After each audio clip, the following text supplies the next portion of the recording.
The Birth of the Art of War, a legendary military classic. Over 2,500 years ago, in ancient China, a military genius was writing a book that would change the course of warfare forever. His name, Sun Tzu. His masterpiece, The Art of War. But how was this legendary book written? What untold stories lie behind its creation today? We travel back in time to the turbulent spring and autumn period of ancient China to uncover the fascinating tale of the art of war. Scene 1. Fleeing the state of Qi. The birth of a military genius dot in the war-torn land of Qi. A young man in a flowing blue robe rides swiftly through the night. His eyes are sharp, his expression determined, and in his hands, he clutches several bamboo scrolls. This man is Sun Tzu. Qi has become corrupt. Talent is wasted here. If I am to leave my mark on history, I must find a ruler who will listen, under the cover of darkness. Sun Tzu flees south to the rising state of Wu, not knowing that this journey will shape the future of military strategy forever. Legend has it that during his escape, Sun Tzu witnessed a pack of wolves hunting their prey. The wolves didn't immediately attack the deer. Instead, they left an opening, tricking the deer into thinking it had an escape route. As soon as it dashed toward freedom, the wolves closed in from all sides, an inescapable death trap. Sun Tzu's eyes glowed with understanding. Surround the enemy, but always leave an opening. That night, he inscribed this lesson onto his scrolls, an idea that would later become one of the core principles of the art of war. Scene 2, the trial of the palace maidens, establishing military authority. The Palace of Wu. I've heard of your military brilliance, but words are meaningless without proof. Train my palace maidens as an army. If you succeed, I will believe in your skills. A sly smile crossed Sun Tzu's face. The next day, 180 palace maidens were gathered in the courtyard. They were draped in silken robes, their laughter light and carefree. Sun Tzu stood before them, his gaze cold and unreadable. From now on, our soldiers, training begins immediately. Yet, the women continued to giggle. Some even whispered amongst themselves. Sun Tzu's eyes narrowed. If orders are unclear, the fault lies with the general. But if orders are clear and soldiers still disobey, the fault lies with them. He turned to the executioner and gave a chilling command. 2 of the king's favorite concubines were dragged forward. In a swift motion, their heads rolled to the ground. The courtyard fell silent. The remaining maidens, once careless and unruly, now stood at attention, fear flashing in their eyes. In the military, discipline is everything. From that moment on, they obeyed every command with precision.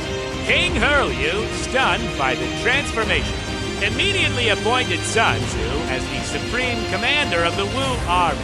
This brutal yet effective lesson in discipline became one of the most famous moments in military history. Scene 3, the Battle of Ying, the ultimate test of strategy. The year is 506 BCE. The armies of Wu marched toward the powerful kingdom of Zhou. Zhou is a military giant, far larger and stronger than Wu. The Wu King is nervous, but Sun Tzu remains calm. Victory is not about strength, it is about strategy. His plan, strike where the enemy least expects it. Step 1, deception. Sun Tzu sends a small force to attack Zhou's eastern borders, luring their main army away from the capital. Step 2, the real attack. Leading a hidden force, Sun Tzu marches hundreds of miles through dangerous terrain, striking directly at Zhou's unguarded capital, Ying. The Zhou army, realizing the trick too late, rushes back, but their capital is already lost. Wu's army wins the impossible battle, This victory shakes the ancient world a smaller, weaker state defeats a superpower through pure strategic brilliance. Sun Tzu's theories are proven in blood and war. Scene 4, the Master's final chapter. Completing the art of war. The war is over. Wu has risen to greatness. But the court is filled with treachery. Betrayal looms. Sun Tzu knows his time in politics is over. He silently leaves the palace, disappearing into the mountains dot in the solitude of the wilderness. He devotes himself to writing every battle, every strategy, every lesson meticulously recorded. Finally, 13 scrolls are complete. The art of war is born. For centuries, the art of war has shaped the greatest minds in history. Qin Shi Huang, the first emperor of China, used it to unite the warring states. Cao Cao, the legendary warlord, studied it religiously, applying its tactics in battle. Napoleon applied its principles to his military campaigns across Europe. But the art of war is not just about war. It has influenced modern warfare, business, politics, and even technology. In China, the art of war is considered a cornerstone of strategic thinking. It is required reading in military academies and is widely applied in business strategy. Huawei, Alibaba, and Tencent China's tech giants use Sun Tzu's principles in global competition, leveraging patience, deception, and adaptability to expand their markets. The Belt and Road Initiative, BRI, China's global infrastructure strategy, mirrors Sun Tzu's idea of securing influence without direct conflict, winning without fighting, even in sports. China's national teams apply Sun Tzu's strategies of psychological advantage and meticulous preparation.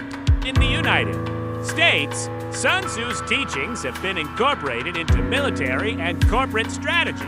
The United States military studies the art of war at West Point and other academies, applying its tactics in conflicts from Vietnam to the Gulf War.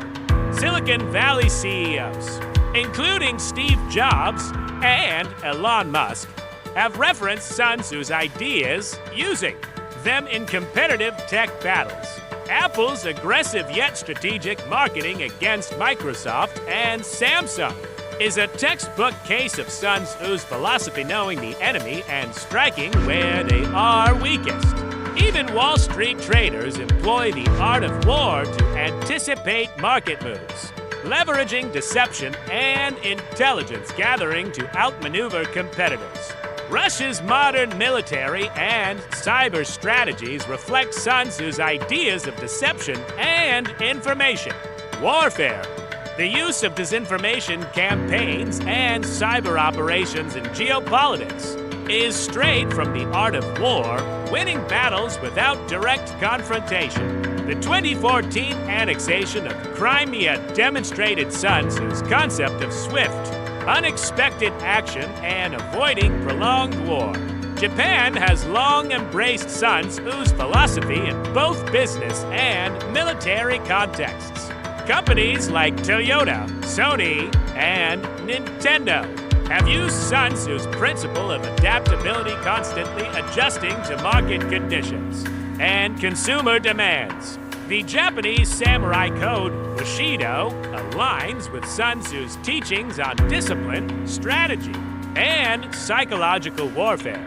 In the 21st century, war is no longer just fought on the battlefield, it is fought in cyberspace. Cybersecurity firms and government agencies use Sun Tzu's ideas to predict, prevent, and counter cyber attacks.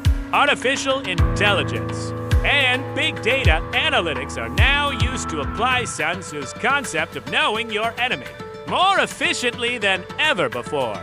Nations worldwide are engaging in cyber espionage, information manipulation, and AI-driven warfare, all of which align with Sun Tzu's philosophy. All warfare is based on deception.